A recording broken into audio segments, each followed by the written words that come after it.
നമസ്കാരം. 2006 പുറത്തിറങ്ങിയ ഷാജി കൈലാസ് ചിത്രമാണ് മോഹൻലാൽ നായകനായ ബാബ കല്യാണി. തീവ്രവാദം മുഖ്യപ്രമേയമാക്കിയ സിനിമയുടെ തിരക്കഥ രചിച്ചത് എസ് എൻ സ്വാമിയാണ്. ആന്റി ടെററിസ്റ്റ് സ്ക്വാഡ് M3 ഡിവിഷന്റെ മേധാവിയായ IPS ഓഫീസറായാണ് മോഹൻലാൽ ചിത്രത്തിൽ പ്രത്യക്ഷപ്പെടുന്നത്. 2 പതിറ്റാണ്ട് മുമ്പ് ഇറങ്ങിയ ചിത്രത്തിന്റെ കഥാപരിസരവുമായി ചെങ്കോട്ടയിലെ സ്ഫോടനത്തിന് നിരവധി സാമ്യങ്ങളാണുള്ളത്.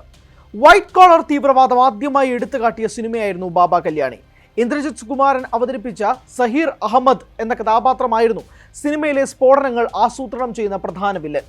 ജെന്റിൽമാൻ ലുക്കിൽ പ്രത്യക്ഷപ്പെടുന്ന കോളേജ് പ്രൊഫസറായാണ് ഇന്ദ്രജിത്തിനെ അവതരിപ്പിക്കുന്നത്.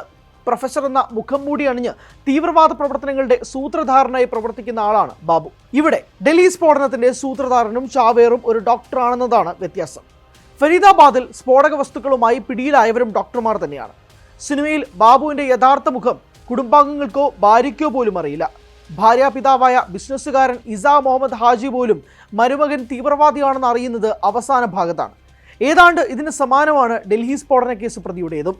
ഡോക്ടർ ഉമർ നബിയുടെ അടുത്ത ബന്ധുക്കളെല്ലാം അവിശ്വസനീയതയോടെയാണ് അയാളുടെ ഭീകരബന്ധത്തെക്കുറിച്ച് കേട്ടത്.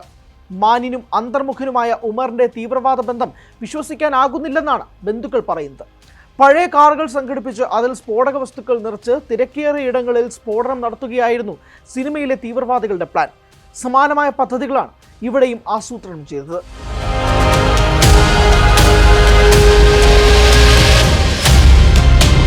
രാജ്യത്ത് വിവിധയിടങ്ങളിൽ സ്ഫോടനം നടത്താൻ ഭീകരവാദികൾ 32 കാറുകൾ തയ്യാറാക്കിയിരുന്നതായാണ് അന്വേഷണ ഏജൻസികൾ കണ്ടെത്തിയിട്ടുള്ളത്.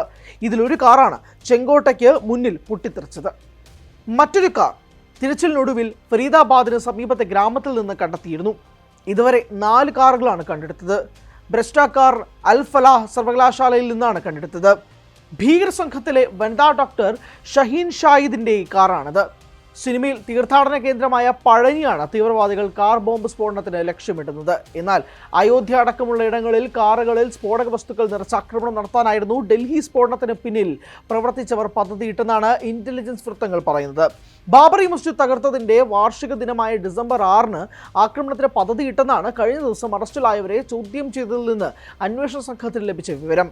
സിനിമ ഇറങ്ങിയപ്പോൾ കഥയുടെ ലോജിക്കുമായി ബന്ധപ്പെട്ട ഒട്ടേറെ വിമർശനങ്ങൾ ഷാജി കൈലാസിനും എസ് എൻ സ്വാമിക്കും മോഹൻലാലിനും കേൾക്കേണ്ടി വന്നിരുന്നതാണ്. എന്നാൽ കാലത്തിന് മുന്നേ സഞ്ചരിച്ച കഥയായിരുന്നു എസ് എൻ സ്വാമിയുടെ തൂലികയിൽ നിന്ന് പിറന്നതെന്നാണ് ഇപ്പോഴുള്ള സംഭവ വികാസങ്ങൾ തെളിയിക്കുന്നത്.